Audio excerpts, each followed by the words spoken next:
নমস্কার, আমি অ্যাডভোকেট দিশিতা হালদার। আমি আজকে এসেছিলাম কাকদ্বীপ কোর্টে একটি কেসের জামিন করানোর জন্য, বেল করানোর জন্য। তো আপনারা অনেকেই অবগত, সকালবেলা আমি একটি পোস্ট করেছি আমার ফেসবুকে যে আজকের আমি একটি খুবই ভাইরাল এবং বড় কেস নিয়ে আমি কাকদ্বীপ কোর্টে এসেছি, সবাই আমাকে আশীর্বাদ করুন। তো সেই কেসটা সাকসেসফুলি আমি বেল করাতে পেরেছি, তো সেই জন্য আমি তো খুবই আপ্লুত। এবং আমি সবাইকে বলে দিই, সেটা হলো আপনারা অনেকেই শুনেছেন যে কাকদ্বীপ কোর্টে একটি কেস ভাইরাল হয়েছে, যেটা হচ্ছে নারায়ণ হালদার আসামির নাম।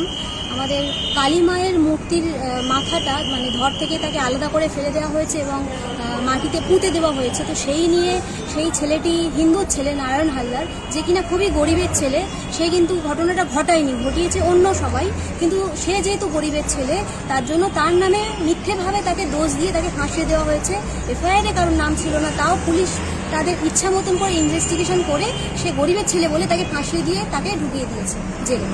তো তার বাড়ির লোক আমার কাছে এসেছিল, এসে বিগত কিছুদিন আগের ডেট আমি এসেছিলাম কোর্টে, আগের ডেটে জামিন পাইনি এবং আজকের একটা ডেট মানে সে কিছুদিন 14 দিন ভিতরে ছিল।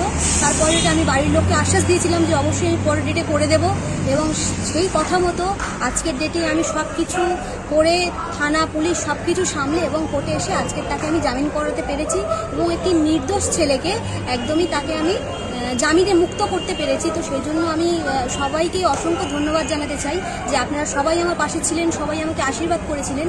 এবং আমি তো বয়সে অনেকটাই ছোট, আমি চাই যাতে ভবিষ্যতে আমি যেন এরকমভাবে অনেক বড় বড় কেস করতে পারি এবং অনেক দূরে যেতে পারি। আপনারা সবাই আমাকে আশীর্বাদ করবেন, মেয়ের মতন স্নেহ করবেন এবং সবাই ভগবানের কাছে প্রার্থনা করুন আমি যেন আরও বড় কিছু হতে পারি এবং আরও যেন ভালো কিছু করতে পারি।